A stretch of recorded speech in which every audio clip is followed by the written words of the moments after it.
Hi, I'm David Johnson, and this is Verse by Verse. Have you ever had the experience of visiting some famous place after reading about whatever events took place there? There's something about being in that location that brings the people and events to life. Today's verse is like that for me. My wife shows a picture of the two of us standing on the Mount of Olives with the Temple Mount in the background. For both of us, Jerusalem and the Mount of Olives is a place like no other anywhere on earth. It was on that hill just to the east of the city of Jerusalem that Jesus made his last earthly appearance to his disciples, along with a promise that shapes how we live our lives today. Let's read what took place in Acts chapter 1, beginning in verse 9.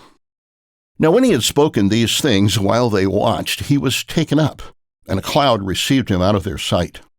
And while they looked steadfastly toward heaven as he went up, behold, two men stood by them in white apparel, who said, Men of Galilee, why do you stand gazing up into heaven? This same Jesus who was taken up from you into heaven will so come in like manner as you saw him go into heaven.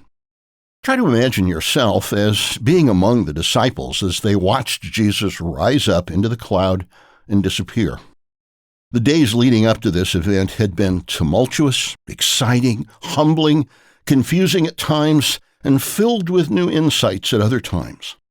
When they had come up to Jerusalem just prior to the Passover, they thought Jesus might be ready to step into his messianic role and lead the nation into a rebellion against their Roman oppressors. Thousands of excited supporters had lined the road from this very hilltop as he rode a young donkey down the hill, across the Kidron Valley, and into Jerusalem. In the days leading up to this, he had said some strange things about the Jewish leaders handing him over to the Gentiles to be crucified, and then something about rising from the dead after 3 days. But they figured it must be another one of his parables, and they'd figure it out later. In the meantime, they argued with each other about who would be the greatest when he set up his kingdom. As he instructed them, they gathered together to celebrate the great Jewish freedom festival of Passover. But this time, the celebrating became muted and dark, as he told them one of them would betray him. On that night and into the next day, their world came crashing down. Every hope they had seemed to crumble before their eyes as he was crucified, and they stood helplessly in the background watching him die. One can only imagine their conversations over the next couple of days as they tried to understand where everything had gone wrong and what they were supposed to do now. And then came that early morning when a small group of women woke them with the news that his tomb was empty and an angel had told them that Jesus was alive. For hours they struggled to wrap their minds around what was taking place, and then suddenly he was there in their midst, alive, just as he said he would be.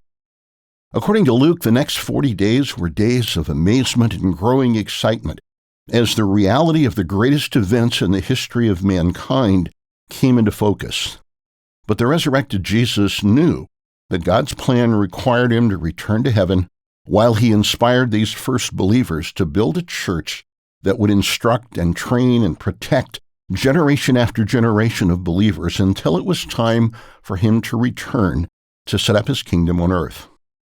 So he made a promise that just as they had seen him rise into the clouds from the Mount of Olives, he would return.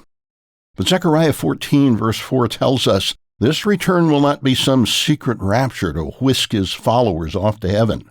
The next time his feet touch that mountain, it will split in two, and he will set in motion powerful events that will change man's world forever. The disciples who saw him disappear into the clouds above that mountain were told that waiting for his return was not enough. There was a work to do, and they needed to be busy doing it. So do we. If you'd like to know more, visit the Learning Center for the Life, Hope, and Truth website, and check out the video series on the Feasts of the Lord. We'll provide a link in the show notes. If you've been enjoying Verse by Verse and want to help the show grow, here's what you can do to get the word out. Wherever you're listening, make sure to subscribe. If you're on a platform that accepts reviews and ratings, those can both make a big difference in helping other people find us. Verse by Verse is a companion podcast to the Daily Bible Verse blog. which you can find on the Life, Hope, and Truth Learning Center. Check out the show notes for more.